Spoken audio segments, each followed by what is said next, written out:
procéder avec la présentation de recommandations et le mot de remerciement.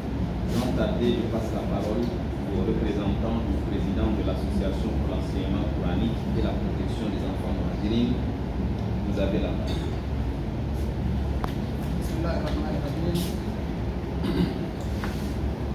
السيد ممثل سفير الولايات المتحدة الأمريكية رشاد والمسؤول الثقافي لدى البلاد السيد مدير الدائرة السادسة مدينة الجنينة، السادة رؤساء ومسؤولي جمعيات المجتمع المدني، السادة والسيدات الحضور الأعزائي المشاركين والمشاركات، سيداتي سادتي، السلام عليكم ورحمة الله تعالى وبركاته. بصفتي ممثلا لرئيس جمعية من أجل تعليم القرآن واجتماع الأطفال المهاجرين، أرحب بحضوركم ومشاركتكم معنا اليوم في أعمال مؤتمر نقاش حول موضوع دور الشباب والمرأة في الحوار الوطني الشامل التشال الذي نقيمه الآن في بيت الإعلام ببلدية الدائرة السادسة بأنجمينا. الحوار الوطني الشامل هو ساعة تجمع جميع أبناء وبنات التشال لدراسة جميع المشاكل وإيجاد حلول شاملة من أجل مستقبل التشال ومن أجل تعزيز الوحدة الوطنية والمساهمة في التماسك الوطني والتعايش السلمي بين التشاديين والتشاديات. سيداتي سادتي، أحيي اللجنة المنظمة لهذا المؤتمر التي تمكن من اجتياز مهمتها، وأحيي الشعور بالوطنية والشعور بالمسؤولية وأجره على أن الاعتقاد بأن نفس المعنى سيقود جميع المواطنين إلى المشاركة أكثر عددا وأكثر نشاطا للنجاح. أدعو جميع التشاديين إلى المشاركة في ظروف التفكير باحترام مبادئ الديمقراطية. إن مشاركة الجميع في العملية السياسية هو حق دستوري لكل مواطن. وننتهز هذه الفرصة لنشكر منظمة بيري هي التي مولت هذا المؤتمر، لذا نتمنى لهذا المؤتمر نجاحا باهرا وإخراج توصيات تندرج ضمن اقتراحاتنا للمؤتمر الوطني الشامل المقبل في البلاد. الآن أعلن افتتاح أعمال مؤتمر النقاش حول موضوع دور الشباب والمرأة في الحوار الوطني الشامل الذي نظمته جمعية من أجل تعليم القرآن وحماية الأطفال المهاجرين. وشكرا لحسن استماعكم والسلام عليكم ورحمة الله تعالى وبركاته. Bonjour. Avant toute propos, je voudrais d'abord remercier l'ACPL qui m'a demandé de faire une communication sur le rôle de la jeunesse dans le processus du dialogue national inclusif. Donc, logiquement, devant être deux intervenants, dans lequel il devait parler du rôle de la femme dans ce processus, et moi je prendrai la partie de la jeunesse. Mais comme elle n'est pas là, je tenterai également de dire un deux mots également sur le rôle de la femme dans ce processus. Alors là, le modérateur nous dit que j'ai 30 minutes, c'est ça? J'ai 30 minutes. Selon le programme que j'ai en main, vous avez 30 minutes. Et comme il y a aussi des allophones parmi nous, donc à chaque fois, on va laisser la parole pour la traduction. Alors, en guise d'introduction, je voudrais dire que le contexte qui a amené au dialogue national et inclusif, nous le savons. C'est depuis le 20 avril 2021, avec le décès total des suites du maréchal du Tchad, notre pays est entré dans une nouvelle ère politique. Nous avons rompu avec le régime du pays et il y a un autre régime qui s'est mis en place, une transition qui s'est installée sur Côte d'Ivoire, accompagnée au Burundi. Et depuis que la transition s'est installée, il est question, n'est-ce pas, de revoir un peu les textes, c'est-à-dire la constitution qui a été issue par le chef militaire, n'est-ce pas, qui a eu le pouvoir. Maintenant, pour résoudre ce problème, les Tchadiens ont décidé, par exemple, d'aller à un dialogue national inclusif pour revoir toutes les questions de gouvernance, toutes les questions économiques, sociales, les questions de sécurité pour pouvoir, n'est-ce pas, donner au Tchad une nouvelle ère après la mort du maréchal. Et donc, ce processus a commencé Et nous avons vu qu'il y a beaucoup de solutions là. Maintenant, qu'en est-il de la jeunesse? Quel rôle la jeunesse doit jouer dans le processus ainsi que les femmes? Donc c'est autour de cette question-là que nous allons essayer de répondre ou bien encore de changer avec vous. Alors dans un premier temps, il faut d'abord rappeler la situation de la jeunesse tchadienne. De manière globale, c'est que la jeunesse tchadienne est un peu désœuvrée. La jeunesse tchadienne est un peu désorientée. Parce qu'on n'a pas un repère fixe. Et il me semble que cette jeunesse connaît ce qu'on appelle le chômage. Et les derniers événements, nous avons vécu ça et là, le pauvre. Souvent, on écoute que les jeunes réclament l'intégration. Lors des marches pacifiques, ce sont les jeunes qui sont plus nombreux. Donc ça veut dire que si on dresse un tableau de la situation de la jeunesse tchadienne, elle est vraiment sombre. Il y a un problème d'éducation. Donc le problème d'éducation, c'est pose vraiment avec l'activité. En vue de ces grèves à l'exécution dans nos universités, dans nos lycées, dans nos collèges, nous savons bien que ça a été vraiment perdu. Et donc, pour parler vraiment du rôle de la jeunesse dans ce processus, il faudrait qu'on s'assure que nous avons également une jeunesse qui est éduquée, une jeunesse qui est informée, une jeunesse qui est sérieuse, qui également pense à la vie. De l'autre côté, il faut aussi se poser la question quelle est la place qui a été accordée à la jeunesse pour dire son mot lorsqu'il s'agit de leur situation. Est-ce que la jeunesse est vraiment associée lorsqu'on doit prendre une décision et conseils? Si aujourd'hui il y a eu une politique globale de développement pour la jeunesse tchadienne, voilà tant d'interrogations qu'il faut se poser avant d'arriver à ce processus de dialogue national et inclusif. Donc, au regard de ce que je viens d'énumérer, ça et là, il y en a beaucoup. Dans les quelques états que je viens de relever, prouvent que nous avons une jeunesse qui souffre. Nous avons une jeunesse qui est manquée, par exemple, d'éducation sérieuse, une jeunesse qui est formée et que sa formation ne répond pas, par exemple, à l'emploi aujourd'hui. Tous les jeunes aujourd'hui cherchent à entrer à la fonction publique. Comme nous assistons à des manifestations initiales. Alors que si la formation répondait vraiment dans le but de l'heure, les jeunes pouvaient se développer également en dehors de la fonction publique. Maintenant, parlons du dialogue national. Si nous avons une jeunesse qui est responsable et qui peut avoir sa place demain dans la société, parce que la jeunesse, c'est le présent et l'avenir. Et le présent, c'est aujourd'hui. Le dialogue, c'est aujourd'hui. Donc, les jeunes devraient prendre leurs responsabilités en main. C'est-à-dire, dans le processus, les jeunes doivent participer, par exemple, dans les commissions du cocodrille. C'est vrai qu'il y a des formations de la jeunesse du sein du cocodrille, mais c'est une chose qui est faible. Et est-ce que leur voix porte au sein du cocodrille, c'est-à-dire du Comité national de dialogue inclusif? C'est la première des choses. Deuxième des choses, est-ce que nous avons vu les jeunes s'organiser pour parler d'une voix par rapport au dialogue? Quelles ont été leurs revendications? En dehors du CNCJ, c'est-à-dire le conseil qui les réunit là, est-ce que d'autres jeunes se sont réunis par exemple pour porter un peu leur voix plus haut? Écrire un mémorandum pour poser un peu leur problème. Depuis qu'on observe le processus de dialogue, c'est comme si les jeunes ne semblent pas être intéressés vraiment à la chose. Et la peur est que les gens puissent prendre des décisions à leur place. Le dialogue a au moins 7 thématiques. Et dans les 7 thématiques qui ont été travaillées, dont les rapports sont en train d'être proposés ces derniers jours, nous avons également, par exemple, une thématique qui parle, par exemple, des finances publiques ou bien des questions de développement économique, qui prend en compte, par exemple, l'aspect de l'économie et le rôle des jeunes dans cet aspect. Mais qui a travaillé avec les jeunes? Est-ce que les jeunes qui ont été contactés là, étaient des jeunes représentatifs qui ont pris vraiment le problème de la jeunesse en compte. Là est toute l'intervention.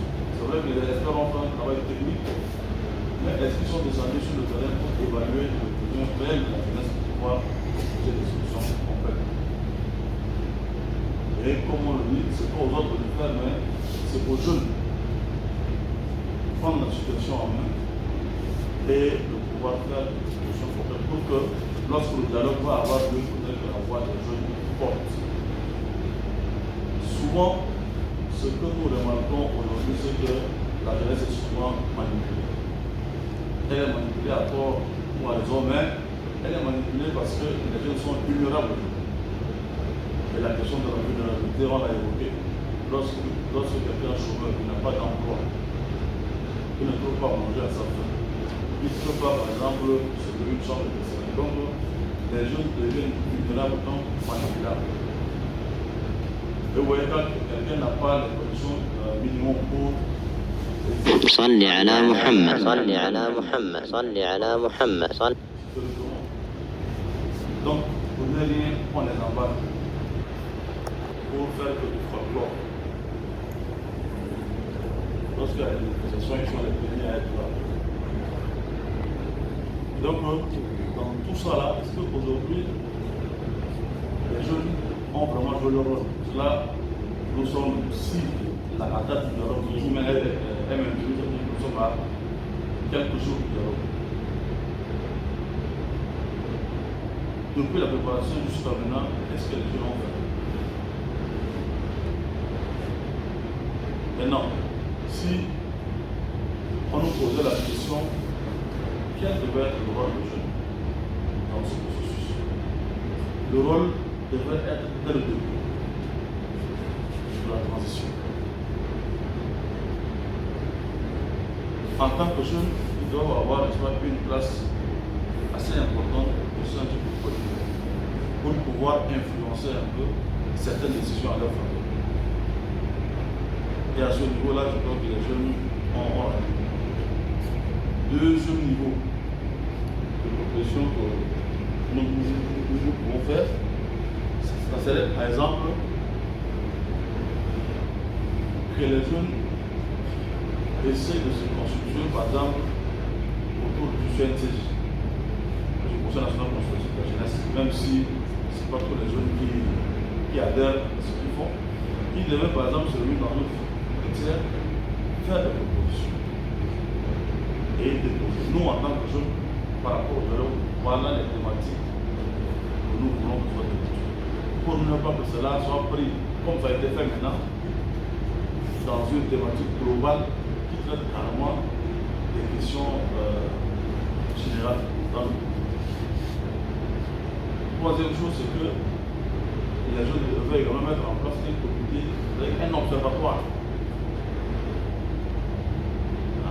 devait par exemple étudier un peu ce que le contenu est en train de faire, ce que la transition est en train de faire pour l'éducation.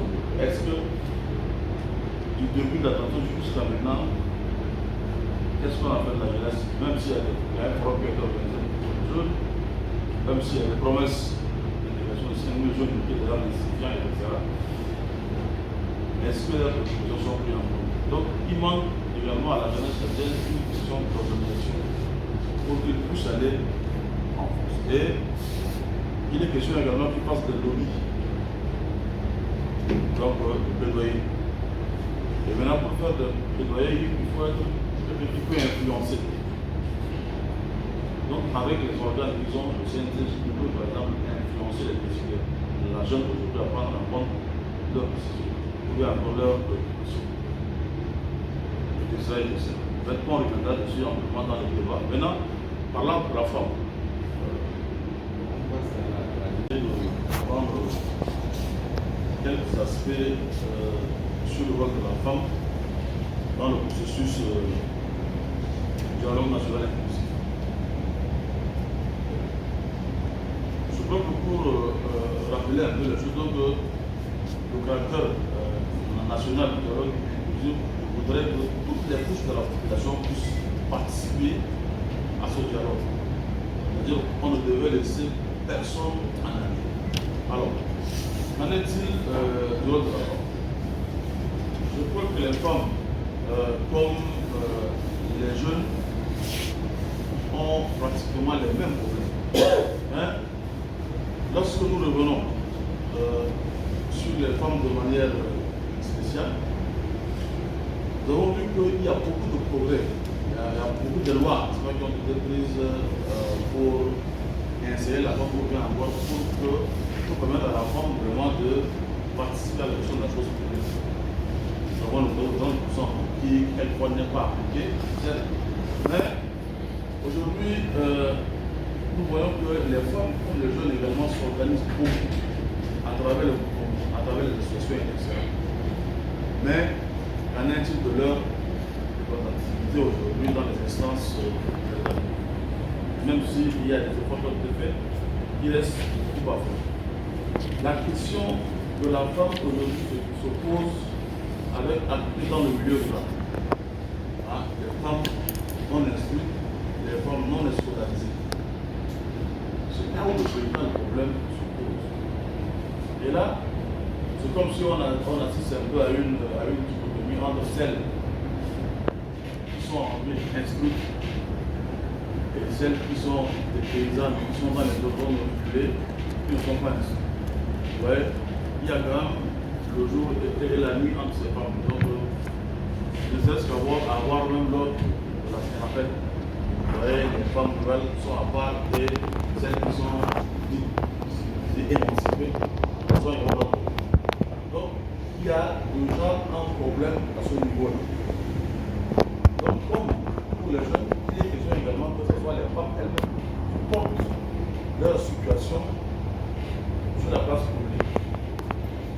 Donc, en parlant de thématiques, n'est-ce pas, qui seront débattues lors du forum national, cette thématique-là. Il y a la question de la cohésion sociale qui est là.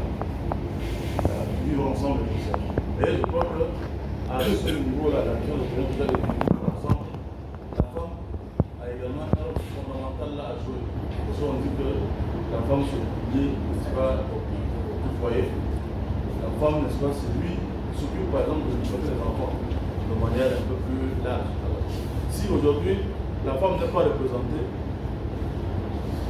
ça veut dire qu'il va y avoir un problème. Donc, comme les jeunes, les femmes devraient également s'organiser pour faire ce qu'on appelle le bien le programme pour que leurs préoccupations soient prises en compte. Nous assistons par exemple dans les zones les plus reculées où les femmes ne peuvent pas accoucher pendant dans les zones de santé. Les femmes font des kilomètres pour aller chercher. Les femmes font des kilomètres pour aller au bout. C'est elles qui vont aux gens, c'est elles qui font tout. Donc, tout ce poids-là repose sur la femme et la femme pense toujours au but quotidien de sa famille. Et cela fait qu'elles n'ont pas également le temps de réfléchir sur des questions vraiment fondamentales. Donc, il appartient à cette couche-là, à cette élite féminine-là, de prendre les choses en main et de travailler comme il se peut. Mais, vous savez que, les femmes se trouvent dans un monde un peu bicéphale. On a deux faces qu'on représente. Il y a une face, c'est celles qui sont émancipées, qui peuvent faire le travail. Il y a une face, et à l'autre face, là, qui sont, n'est-ce pas, des femmes non émancipées et qui n'ont pas voix au chapitre, c'est-à-dire qui ne peuvent pas porter plus loin leur revendication. Donc, c'est à leur sœur de faire ce travail. C'est vrai qu'au sein du pays, les femmes ont également un pourcentage de représentation. Mais est-ce qu'elles occupent des postes clés pour pouvoir également influencer l'organisation? Les femmes devraient également s'organiser en matière pour déposer également un mémorandum, c'est-à-dire leur revendication par rapport à leur situation réelle. C'est vrai que la CPLF est en train de faire un travail dans ce sens. Mais est-ce que ce travail va aboutir? Parce qu'elles s'organisent, elles vont également faire par exemple des petites rencontres pour pouvoir porter plus loin leur point de vue. Maintenant, il faudrait qu'on arrive également à trouver des femmes influentes, capables de porter la voix de certaines. Donc, le défi se joue aujourd'hui autour de ces femmes élites-là qui pourraient éventuellement, faire bouger les choses en matière, n'est-ce pas, de regroupement pour regarder un peu la situation de la jeune fille, de la jeune femme et surtout celles qui vivent, n'est-ce pas, dans des zones reculées, qui n'ont pas accès à l'eau, qui font des kilomètres pour aller au marché, les soins même se faire trop loin. Elles accouchent d'avoir à la maison avant qu'on les amène dans un centre de santé, etc. Tout ça, ça crée le sport pour les femmes. Et aujourd'hui, est-ce qu'elles peuvent, celles-là qui présentent la vie, quelle place prendra dans cette thématique? Donc, toujours est-ce qu'on a pris la question de la femme comme les jeunes de manière globale, de manière générale. Mais est-ce qu'on a pris vraiment de manière institutionnelle? Vous voyez, on a eu les états généraux pour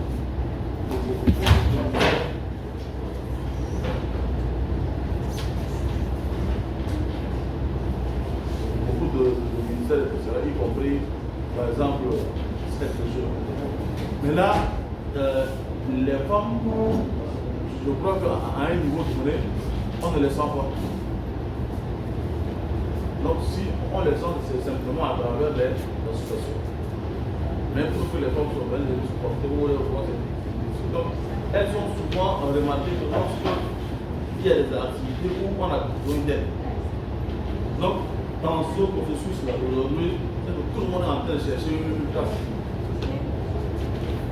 Jusque-là, on n'est pas encore arrivé à dire, par exemple, combien de plateformes on aura, n'est-ce pas, même s'il y a des difficultés, tout ça et là, mais on ne sait pas qui doit aller au dialogue avec ça. Donc, je pense que les femmes ont également un défi réel à régler. Et ce qu'elles doivent faire, c'est de s'organiser pour pouvoir les faire porter leur voix plus haut. C'est de chercher également à voir la question surtout de celles qui sont dans les zones reculées là, avant de pouvoir, n'est-ce pas, aller de l'avant. Voici quelques points que je pourrais dire en matière de réforme. ذلك السلام عليكم. وعليكم السلام. أشكر جمعية أسماء الحياة لأجل تعليم القرآن وحماية الأطفال المهاجرين ومنظمة إيري لاستضافتي عن دور المرأة والشباب والشام. يعني كلا الاثنين كل واحد عنده دور أهم، لكن بطريقة عامة أتكلم بخصوص عن المرأة بصفة عامة. يعني المرأة زي ما تطرق الأخ من قبل قليل، يعني دور المرأة في المجتمع سواء في الريف أو في المدينة. يعني المرأة هي تعتبر العمود الفقري للأسرة ولا بإمكانها أي شيء ثاني. المرأة هي الأم، هي المربية، هي الأخت، هي الزوجة، يعني لها دور أساسي. صح زي ما قال الأخ قبل قليل يعني عندها 30% من أحقية نظام الدولة، لكن هل يا ترى ال 30% مستخدمة زي ما هي؟ سؤال يطرح نفسه. والشيء الثاني بيرجع للمرأة بنفسها، المثل بيقول الحق يحفظ ولا يحفظ. الشيء اللي انت من حقك من زمان ده تحاول تدافع عن نفسك، ولو كان شيء لحقك وقاعد قريب انت ما حاول عشان تاخذ حقك، الصعب واحد بيشيله وبيزيد يقول لك شيء ده يرجع لك.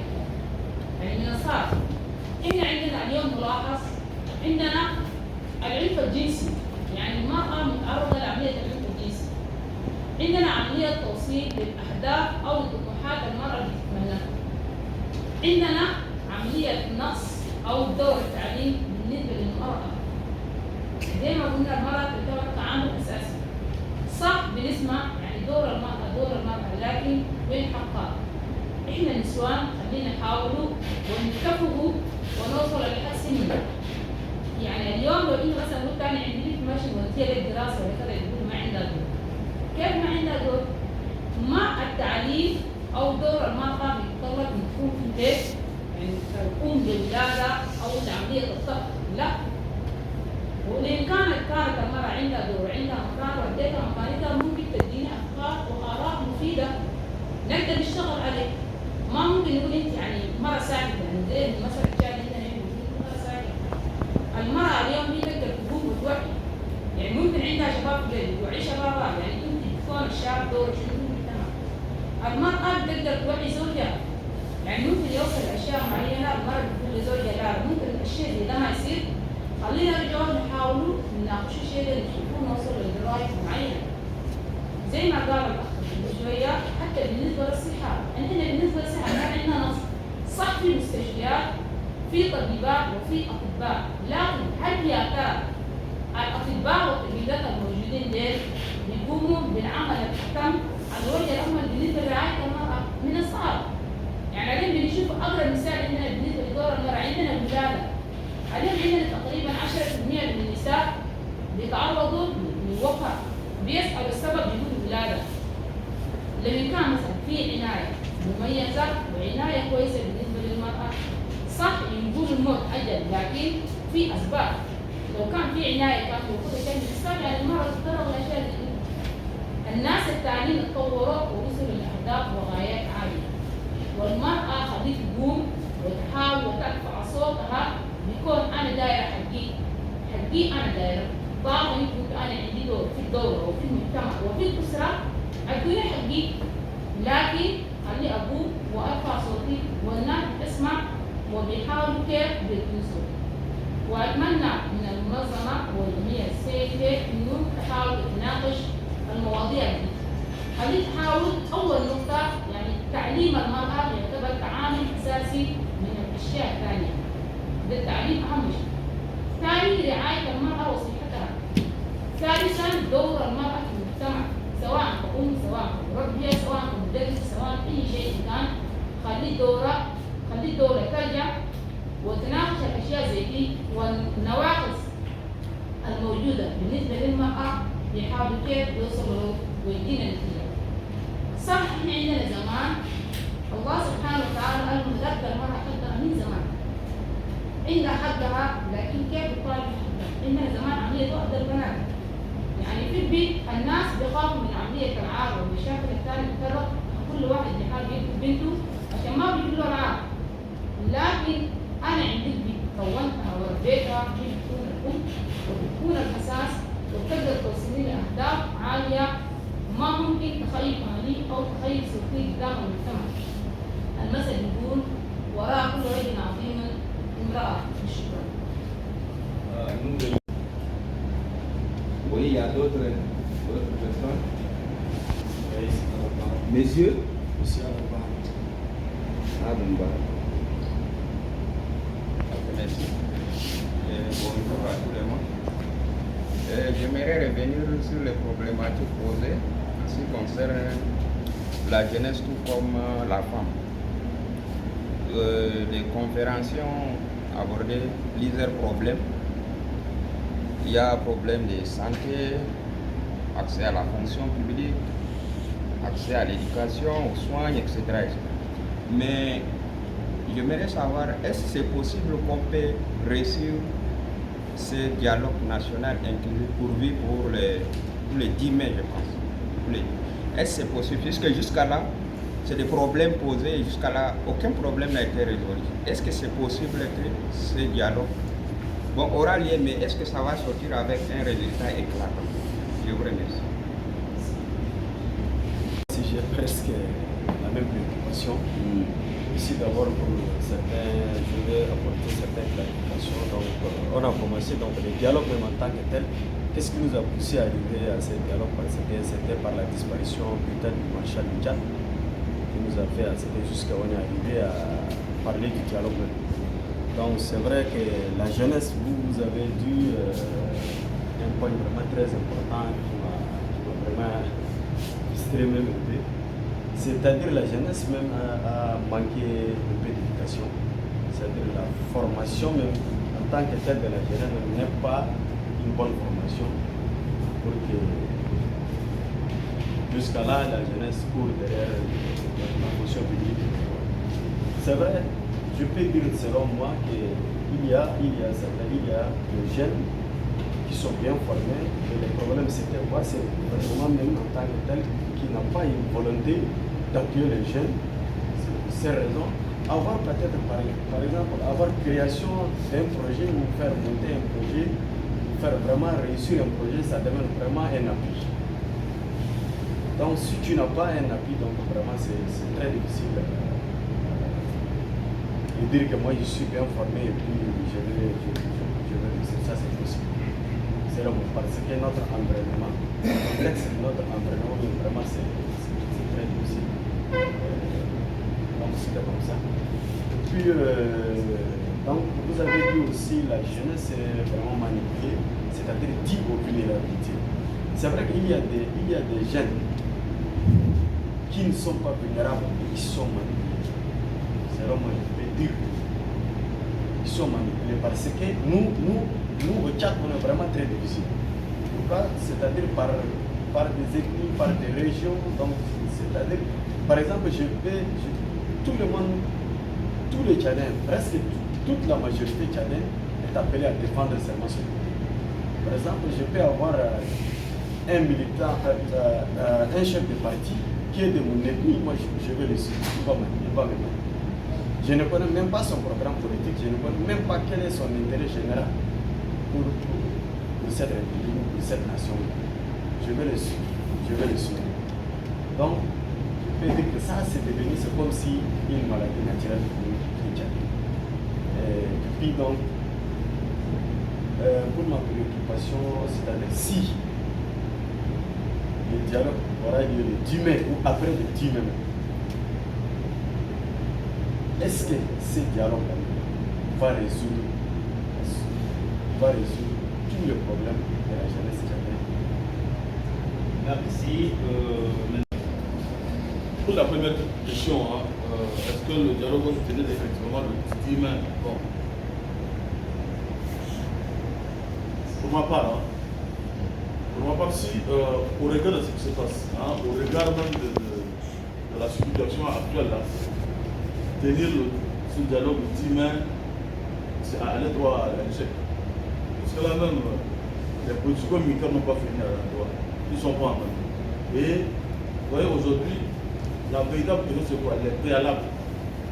Les préalables pour aller au dialogue là ne sont pas pris en compte. Les préalables posés par la société civile ou même encore l'ensemble de la classe politique tchadienne ne sont pas pris en compte. C'est-à-dire la question de la révision de la charte, la transition. Donc il doit poser la question de l'éligibilité de ceux qui gèrent le transition n'a pas été réglée. Le gouvernement, le transition actuel fait ce qu'il il ne va pas prendre ça en compte. Et je crois qu'à ce niveau, il va y avoir un blocus. Maintenant, si on va à ce forum le 10 mai, ça veut dire que nous sommes en train de revenir au format, n'est-ce pas, du forum ou bien encore du dialogue organisé par le feu Kounama Maréchal, je vous ai dit en 2016 et en 2018. On risque de revenir à 2018-2020. On risque de revenir à ce format-là où bon, là, on va remplir la salle des gens qui viendront applaudir. Et puis après, c'est les mêmes choses qui vont revenir. Donc, si vraiment on veut que ce forum réussisse comme certains l'ont proposé, on se donne encore 2 mois de plus. Pourquoi? Si vraiment on veut que. Maintenant, de l'autre côté, la zone militaire aussi peut respecter le timing, c'est-à-dire les 18 mois. Je veux les respecter. Souvent, ils disent que non, on est sincère, on veut vraiment un dialogue sincère, mais cette sincérité qui se dit au bout de lèvres là, dans les actes, on ne les voit pas. C'est ça le problème. Donc je pense que pour tout observateur averti, c'est difficile de presse qui se passe là, tenir le dialogue pour dire mais c'est aller droit à l'échec. Maintenant, par rapport à l'intervention de l'homme, il a fait beaucoup de commentaires et également il a fait des analyses que je partage. Mais ce que je voudrais relever, vous voyez, comme tu l'as dit, je crois que c'est un homme politique ou bien un député qui a dit que vraiment au Tchad, nous sommes passés du villagisme au fairisme. C'est-à-dire que quand quelqu'un de mon village fait ça, je suis derrière lui. Au point même maintenant, même dans le village, les gens sont divisés en fait. Hein? On voit maintenant avec les frères et les sœurs. Donc c'est une mentalité qui est difficile à construire. Maintenant, la question de la jeunesse. D'abord, il y a le dialogue, vous voyez, on a cette thématique. Si vous avez participé un peu à la restitution qu'a fait le gouvernement, moi j'en ai pris part à une là, vous voyez les 7 thématiques qui sont présentées. Mais ces genres de questions-là, vous voyez, les gens vont le débattre en combien de temps? Est-ce que le dialogue va prendre 6 mois? Est-ce que ça va prendre 1 an? Ah. Je vous dis que les thématiques, les points qui vont être dans chaque thématique, il y en a beaucoup. Aujourd'hui, comme il a dit, ce qui nous a amené à un dialogue, c'est qu'il y a ce qu'on appelle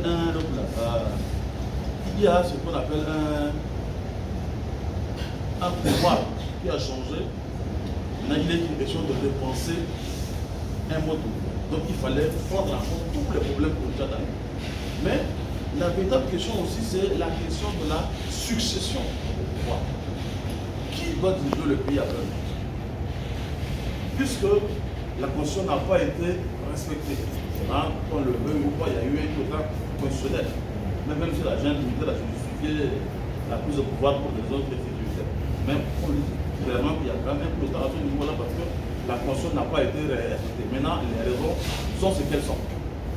Donc il est question maintenant d'arriver à organiser des élections crédibles où, pour une première fois, la population aura désigné son représentant. Oui, souvent on dit que le pouvoir c'est Dieu qui donne. Mais Dieu le donne à travers un peuple. C'est la voix du peuple là, qui représente une nation. Donc ça veut dire qu'il faudrait que le mandat, la légitimité émane de la population. C'est ça ce qui devait être fait. Maintenant, si on arrive à élire maintenant un président démocratique, lui maintenant dans son cahier de charge ou bien encore dans son programme politique devrait prendre ces questions-là et les réunir. Donc vous imaginez tout ce qui a été mis en place, le dialogue, voilà, on va faire ça, on va faire ça. Maintenant, c'est lui qui va être élu. En 5 ans, est-ce qu'il pourra faire tout ça?